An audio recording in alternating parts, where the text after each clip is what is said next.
Hello! My name is Bisa, and as you might be able to hear, I am very sick. However, that won't stop me from giving you all your weekly dose of Pokémon Corundum Dev updates. To start things off, remember in episode 1 how I mentioned that for these first 4 maps, you're actually going to see me copy the map from one ROM to another. So, it just so happens that since I recorded the time lapses for Little Root and Route 101, that Ruby ROM I was originally working on has disappeared. I can't find it on my, admittedly, very messy hard drives anymore. Now luckily, I did take screenshots of the already completed maps for Oldale and Route 103 back when I was working with it, but if you take a look at it, yeah, it really wasn't that great. And unlike Little Route and Route 101, I honestly hadn't really thought this layout out that much in the first place, and wasn't the biggest fan either. So for today's time-lapse, you will see me tackle the same concept in a different way that I personally think is going to fit much better into the region of Hoenn. Now for the sake of keeping my voice intact, I won't be answering any comments this time around. However, there is one big thing left that I want to talk about before we get into mapping. Those of you who are closely following the channel will have already seen my community posts that after last week's episode, I have been convinced to use the Poke Emerald decomp by Pret, which actually fits quite nicely with how I plan to move forward. Like I also mentioned in the first episode, I want to make other videos about Pokemon too, not just these dev diaries.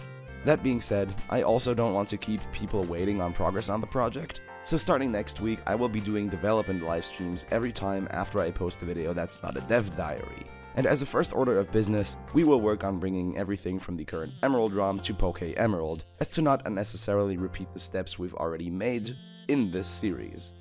Now, with all of that out of the way though, welcome to Oldale Town, a quaint suburb of Petalburg City that is geographically located almost in the center between Rustboro City and Slateport City, as a result having grown a reputation for being a gateway between West and Central Hoenn.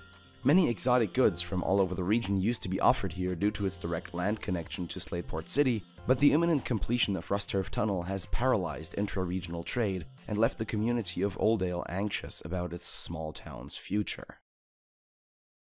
So, as I mentioned, Oldale will be the first map we're essentially doing from scratch for this project. While I've had the concept of an exotic market suburb of Petalburg swirling around my head for the years that I've been thinking about this project, I was never really able to put it to paper very well, and logistical hurdles aside, I believe this is the best point to start doing things I haven't done before.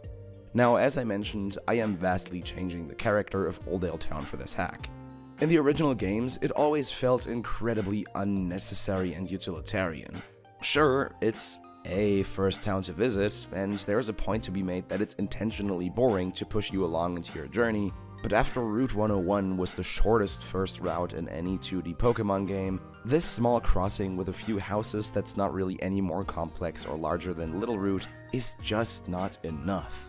It could also be argued that from a game design perspective, it serves only as an extension of the tutorial area, giving the player 2 routes and 2 towns, as well as a Pokemon Center and Mart to interact with as they are being introduced to the game. But this would be the first and only time for quite a while that a Pokemon game railroads the player so hard without offering anything else of particular interest before releasing them into the region.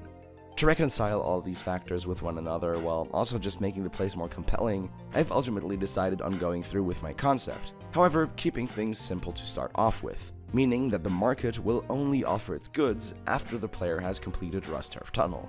Don't worry about the story, trust me, it'll make sense, I just don't want to spoil anything. Outside of this, I try to carry over the cozy, close to nature yet well-established feel that I think is the one great strength the original had, while also trying to make the quiet suburb theme I envisioned stick. As a result, the map is structured in a way that mostly leads the player away from the NPC houses, but anyone who enters the Pokemon Center and is a bit more curious will see them, and ultimately be rewarded for checking them out with more infos about the various features of the hack, consequently also teaching the player that this hack will try to reward player curiosity where it can. I also included a suggestion from the comments, breaking up the dense trees beyond where the player has access, with some tall grass, small trees, and flowers for the sake of introducing some visual variety. But that's Oldale Town down, so let's go and check it out in-game. And with that, welcome to Oldale Town. the exotic market suburb of Petalburg City. So as you can see, again, it's all very large and open. It doesn't connect to Route 102 properly yet, or 103 properly yet, because I haven't changed anything up there. Well, it does connect to Route 103 or 102. God, just straight up mixed them up twice. And then you have this little, almost kinda cul-de-sac-y thing going on here, which, you know, very typical of American suburbs, which isn't the most characteristic thing for a Pokemon game, but I felt it fit quite well here. As, again, this main market street type thing kind of actively leads the player away from it, and it helps to reinforce that feel of a quiet and cozy yet alive little town. Over here you can see the few things I've interspersed into the border tiles, where you can't actually reach, just to, again, break it up a little visually. I think it works really well, actually. Now, the interior of these houses I haven't changed yet, but like I said, I want these people to tell you about a few other things, and maybe about the story that's happening here in Oldale. In general, this is going to be something I will try to do, is to give each place a bit more story of its own, and maybe something slightly side questy, again, to, like, wrap in together with the region changes over time as you play thing. So stories unfold automatically as you progress through the story, like here.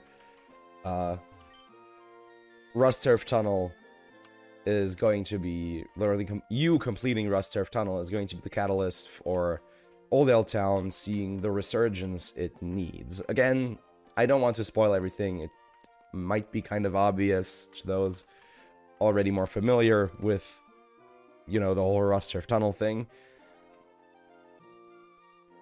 But that's the idea, right? And I want to do this all over Hoenn, and again, so these NPCs, they're going to be telling you about the situation here in Oldale. Some of them are going to be telling you about different features, such as something that that was suggested in last week's comments, was the idea that on routes, flowers could, like, mark places that see a lot of geographical change over your playthrough, similar to the ever-changing clearing down here on Route 101. I think that's a very cool idea, and it would be very cool to have an NPC tell you about that in an organic fashion if you talk to them. And another thing that, I will spoil it, that I do want to bring back is Mega Evolution. I think, while it does have its problems, it's the best battle gimmick we've had, and I do think it would be cool to have in the actual Gen 3 games, and it'll also allow me to have, you know, more interesting NPC teams. A lot of people have been asking, hey, are you going to change the, you know, some Elite Four or gym teams? And yes, I will, and that might also include Mega Evolution. I don't want this to be a difficulty ROM hack. I want this to be more of an experiential one. So, you know, I'm not quite sure about all of that, but I'm getting way ahead of myself here. So, for the last bit, I'm going to show you this house, which I have given a warp, but no interior yet. So this is going to be something very funny, because this isn't a house. Yeah, this is the default warping point for everything in the game. It's kind of funny. Yeah, I can't even go back through here. It's just gonna put me where I'm supposed to be from that warp. But anyways, I'm starting to go off on tangents, so thank you all so much for watching. Again, it's been absolutely wild to see the reception to this. I can't thank you all enough. And if you want to see more of this, or my other Pokemon stuff, which I'll be starting next week, then subscribe. If you liked the video, like it. If you didn't, you hit the other one. And yeah, again, see you next week, either for something different, or the first dev stream that I want to do. And until then, my name's been Bisa. Have a good one.